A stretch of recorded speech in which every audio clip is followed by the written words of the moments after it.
Next, we'll look at a cash expenditure.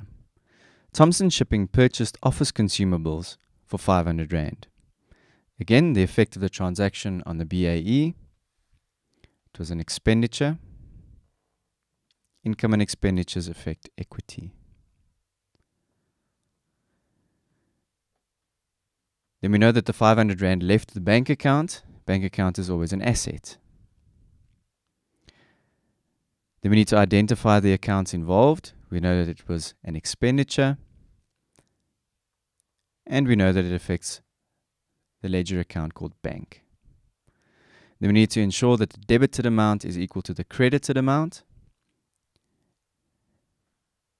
Equity, we know, increases on the credit side, and thus it decreases on the debit side. And assets, we've already established, decrease on the credit side. This was an expenditure, which means that it decreased the equity of the enterprise, and thus we have minus 500 Rand on the debit side. And then also on the credit side, this was money leaving the bank account, so we have minus 500 Rand on the credit side. Next, a credit expenditure. Thomson Shipping placed an online advert with online ads for 300 Rand, payment due in 30 days. So what is the effect of the transaction on the BAE? We know that this was an expense of some kind, and that expenses affect equity. We also know that payment is only due in 30 days, which means that no money has actually left the bank account of Thomson Shipping. This means that we are dealing with a creditor, and we know that creditors are liabilities. Then identifying the accounts, which we've already done, expenditures and creditors. Always remembering in your ledger account to add the name of the creditor involved. Then we need to make sure that the debited amount equals the credited amount. We know that equity increases on the credit side and thus decreases on the debit side. We know that liabilities increase on the credit side.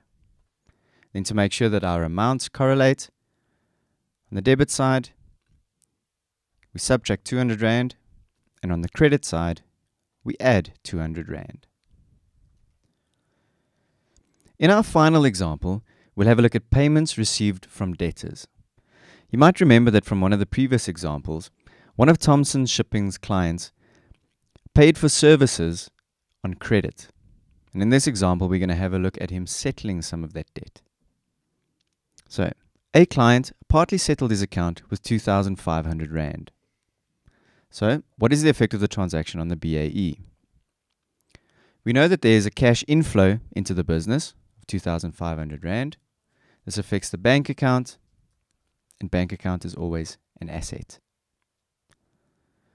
We then know that this was a debtor who settled his account, and by now you should know that debtors are also assets. So this is another example of the basic accounting equation only affecting assets.